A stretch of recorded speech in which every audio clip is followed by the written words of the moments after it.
So my name is Kelvin White, and currently I'm working as a professor at the University of Oklahoma in the School of Library and Information Science. So before becoming a professor, I actually spent 10 years in the military working as an intelligence analyst. Spent time in the first Gulf War, and after 10 years decided that it was time to further my education and no longer be a puppet of the government. Okay, so the reason why I'm here in Spain was to give two talks or two lectures, one in Valencia on non-textual records in Afro-Mexican communities, and also to give a second lecture in Gijón, responding to the question of what's the role of LIS professionals in remembering the past. So as far as my current research, what I'm looking at, I continue to work with the Afro-Mexican communities and looking at how that particular community remembers. I'm also looking at indigenous communities because in the United States, these communities have different ways of remembering. They rely both on textuality as well as oral tradition, as well as oral tradition, and as kinetic traditions as well.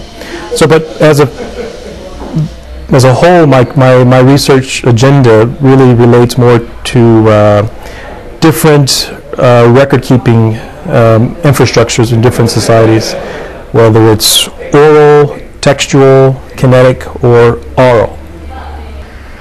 Okay, so traditionally,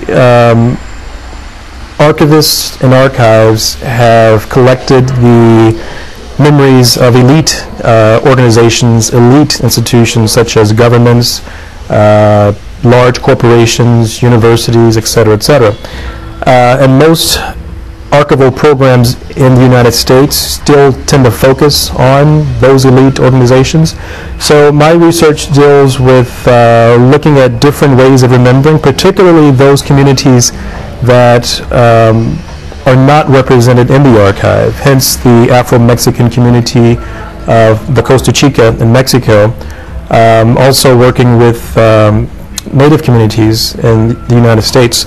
So by focusing on how these communities remember, the process of remembering, and how the process of recalling the memory, which we call remembrance, by understanding how they utilize the archive will help archivists better serve those communities.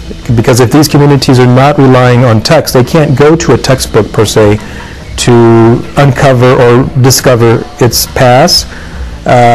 So looking at archives from this perspective will make the profession more culturally relevant, more culturally sensitive to these communities, and that the community can actually have more access to an archive that it understands as opposed to having to rely on a text or a document.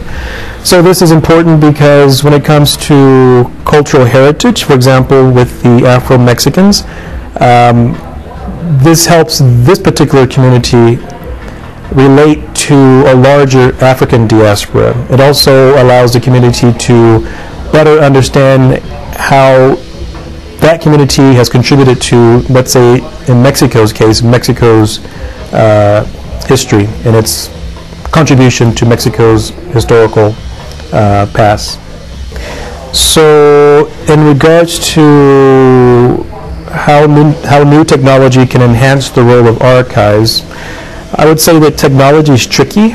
One, because just because there's more technology doesn't always mean that things are, it's not always a notion or indicate progress. I think technology should be scalable to a particular community that you're working with. So if the community could sustain a certain level of technology, then we should stick to that level of technology. I think overall, technology could be useful in terms of creating more accessibility for particular communities, but only if that infrastructure exists within that community. In some cases, it has a role for archives. Primarily, I mean, you can go many different routes. Some archival institutions are actually on Facebook. but you can also probably, maybe it's more useful for individual or community archivists or archives in terms of just having some type of social networking infrastructure. It's relatively cheap, it's easy to use. If they don't have the finances to invest in its own, I guess the word would be stronger technological infrastructure, then Facebook is an option. My personal view is that I don't like social networking sites simply because it's very difficult to control. Once it's online, it's difficult to control. You never know where it's going to go. You may think it's gone. I may think it's gone. 10 years down the road, it's still floating around somewhere on the internet. So that's why, personally, I prefer not to use social networking sites, but that's my individual choice.